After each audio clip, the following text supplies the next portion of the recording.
Hey, I'm Natalie Potts, and this is the Natalie Potts podcast. If you want to talk about your business, your life, your health, and more, then you are in the right place. We do it all with humour, love, and inspiration to help you create a life you love. So, let's dive in.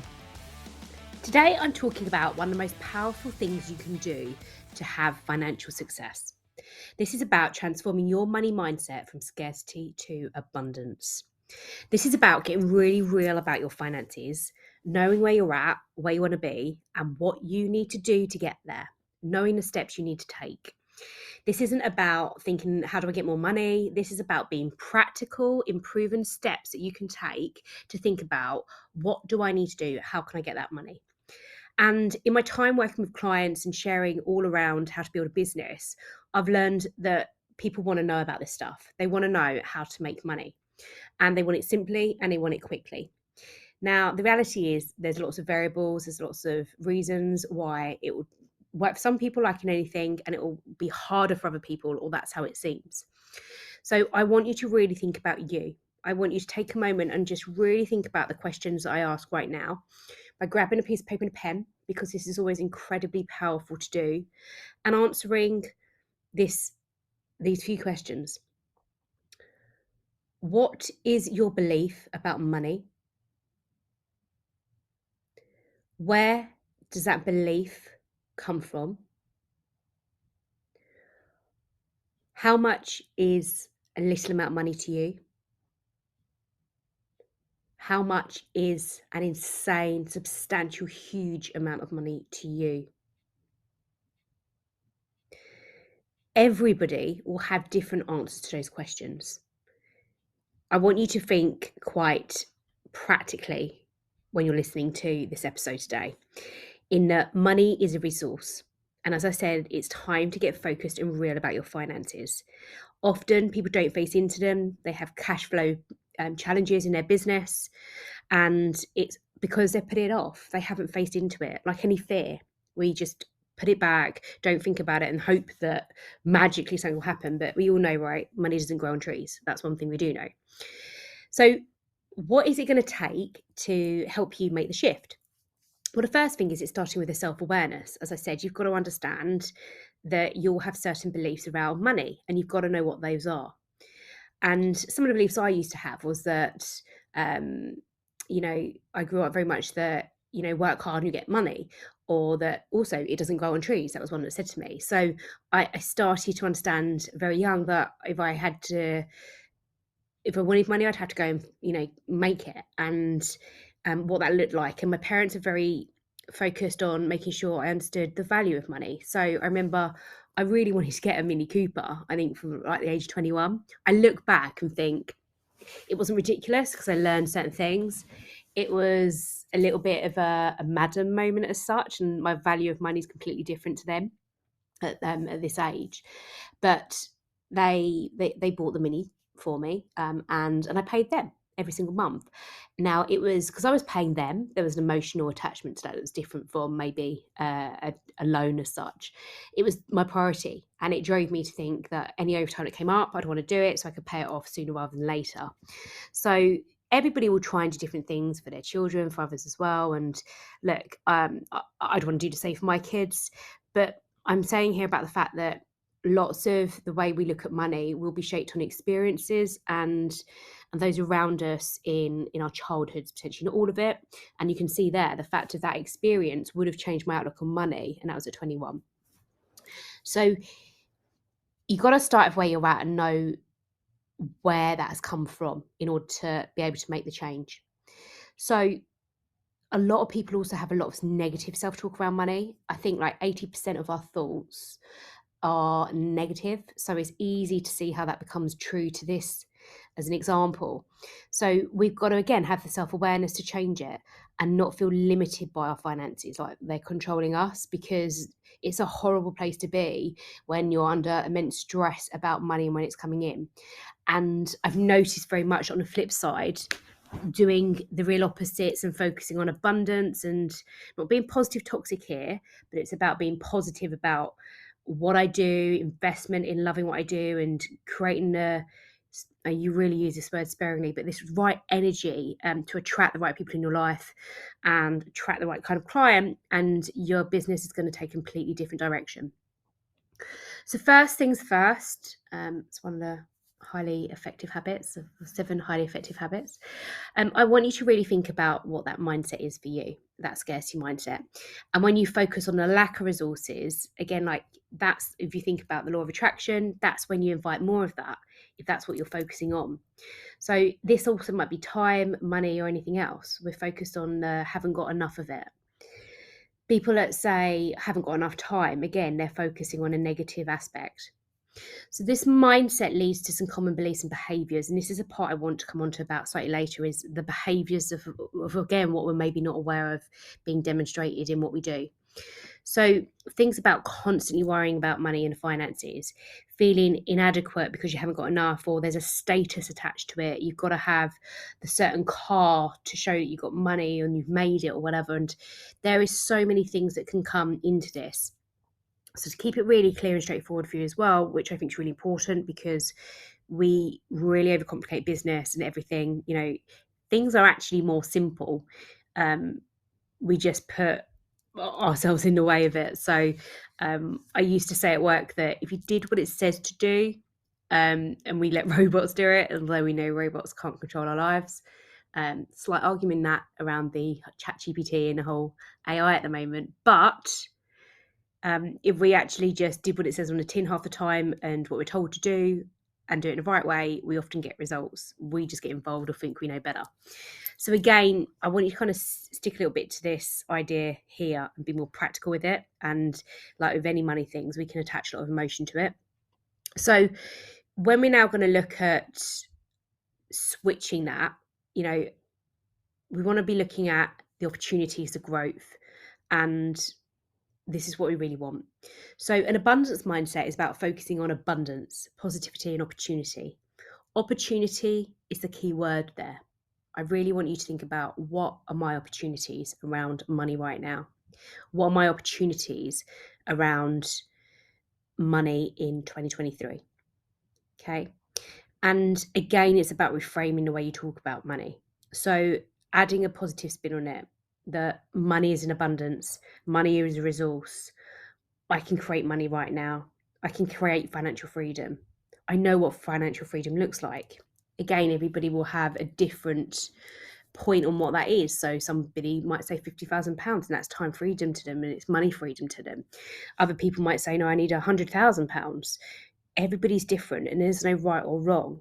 It's exactly the same though when I'll start off working with somebody and we'll work through a strategic approach to how they want to and what they want to achieve in a program when they work with me. But ultimately, I'm really wanting to think about what things mean to them and define it, because lots of people say, I want to earn 100K as an example. Like, why do you really want to earn that? What's the real reason behind that? And often we don't ask these questions of ourselves often enough and with enough clarity on why we actually want something. And I personally feel why is one of the best questions we can ever ask. Although coming through my coaching and qualification, I was told that we don't use the word why, but I personally feel like Simon Sinek says, you start with why. It's the best question. So think about things you can do. So visualizing it. So I'm a very visual learner and I'll do a vision board every single January, what I want for that year. And money and finances are in that. Okay. Even the point of having good cash flow. That was something I learned last year, that you can be the bottleneck and the bottleneck of a business can be the cash flow points. So you've really got to get clued up on this. And again, I could have gone, well, I'll just see how things go. It was like, no, like what? This is the first bottleneck I'm at. This is the first issue around cash flow. I need to change something. Like, what do I need to do to change this? Who can help me? And again, that's really important. We don't ask who can help us enough and go and find out how we can get that. And I realised back in July, 4 months into my mastermind I was on, that I needed help on sales. I was like, I feel rubbish. I'm not confident. The conversation I'm having in my own head is that, how do I get money? And I just felt like I was coming from a get energy and not drawing the right people towards me. And I was really focusing on how do I change that. And I knew I needed to invest in a sales academy, and I needed to invest in training for sales, which is what I've got. I now have a sales mentor. I have sales coaches that I speak to once a month as well, and they help me with my sales. Where am I at? What were the conversations like? I also practice twice a month with different students, I guess with students, or people that are on the academy that I'm in, and we practice with one another. We say what's working well, what's not working so well. And most important in that experience, we put our own spin and personality to it. You can do any program out there, you can do all the diplomas, masterclasses, masterminds you want. If you don't take what people are giving you and put your own spin on it in terms of personality and making it relevant to you and your audience, it's not going to grow in that way. It's just going to be a cookie cutter or a copy of somebody else, and that's not what you want either. So be conscious of making things your own. But you have to hear, again, it was about visualizing, like, well, what do I want that year to look like? And reversing it back. What do I need? Who can help me on that? And that's how I came up with this, is that I needed help on sales. I was going around saying things like, I don't do sales, I just get in great conversations. And to be quite frank, it was bullshit. Absolute crap. It was just making me feel good because it was softer for me, and it wasn't actually hitting it really the nail on the head and going, nah, you're just crap at sales and you need to change that.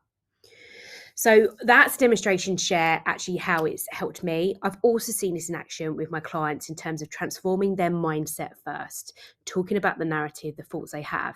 There's no point talking about sales with them and training them how to do a sales call or a script as such until they've overcome that part, because it's always going to hold them back.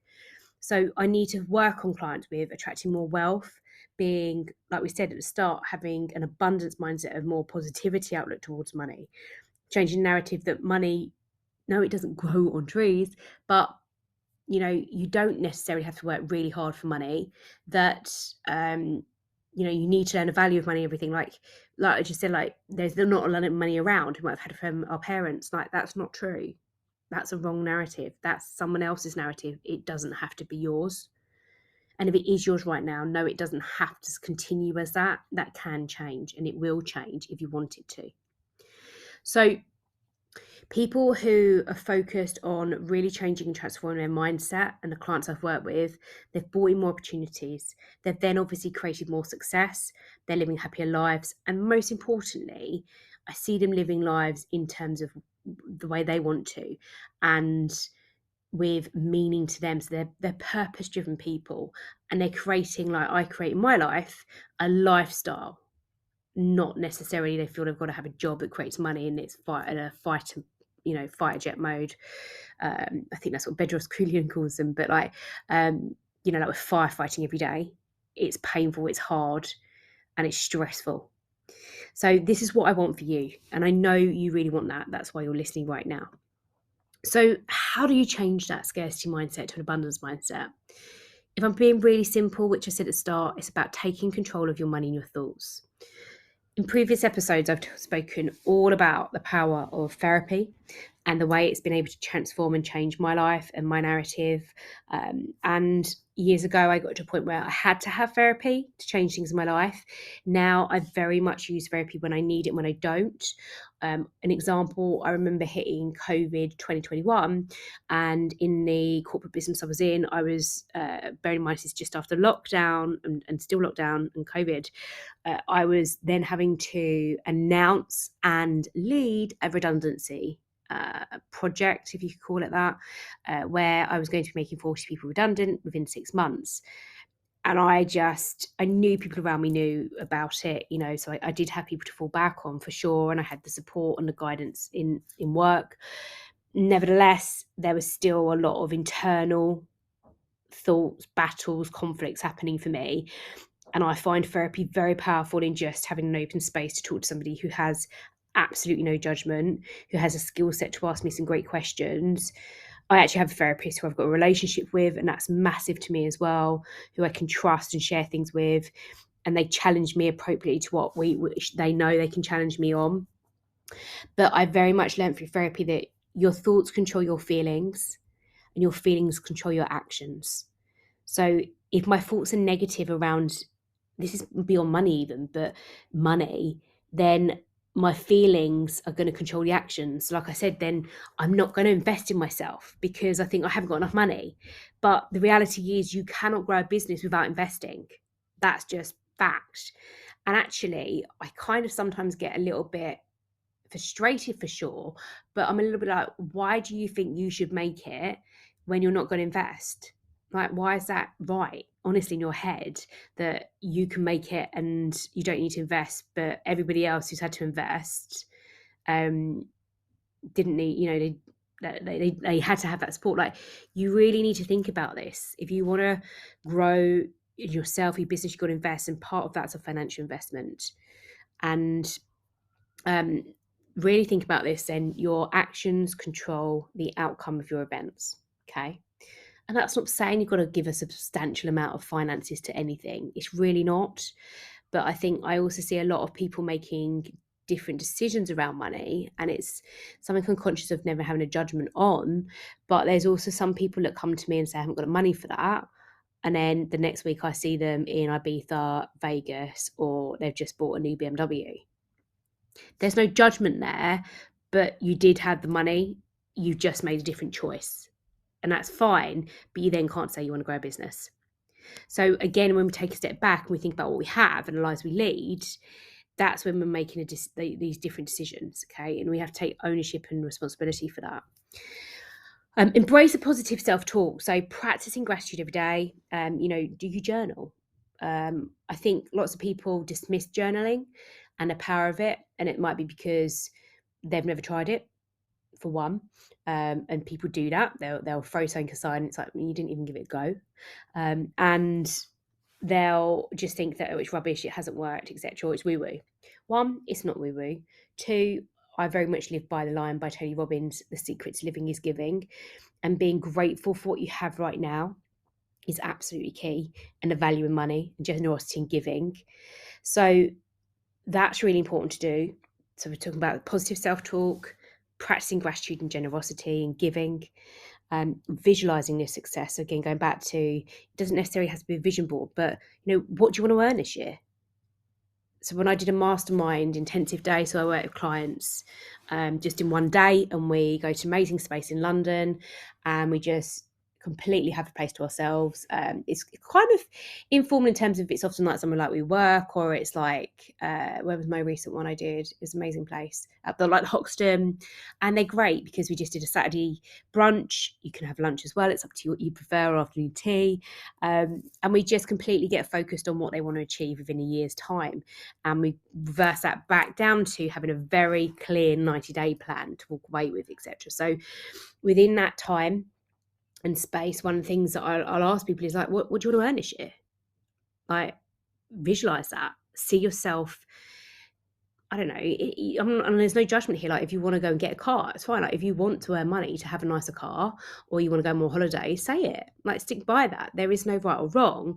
It's just around the decisions that we make on things. And I sometimes don't see enough people taking ownership of those and the consequences of the decisions that we make.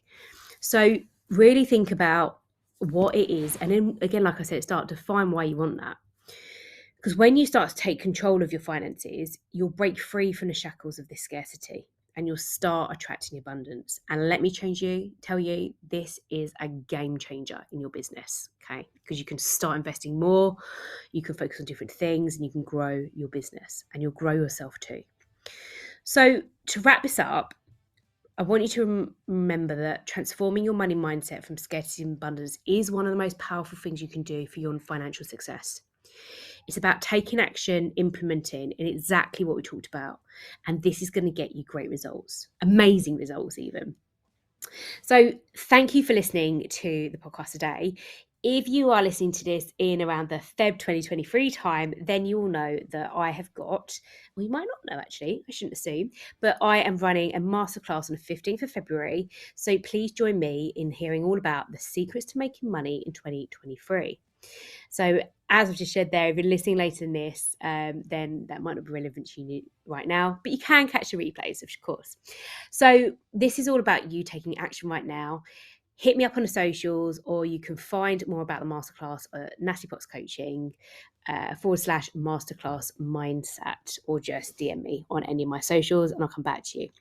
Remember, wealth is a mindset, and you can change your mindset and then you can change your life. So you're going to then find yourself attracting more opportunities, more growth, and yes, more wealth and success. So over to you. This is all within your reach, but you've got to make the choice to go for it. Are you ready to make that change and step into abundance? Thank you so much for listening. I hope you enjoyed today's episode. If you felt inspired, please make sure you share this with a friend and subscribe to the podcast so you never miss an episode. I really love hearing feedback from you. So if you have a question, topic, or want to hear from someone you love on this show, then head to my website, Natalie Potts Coaching, and let me know. Until next time, have an amazing week and know that you have value to offer this world.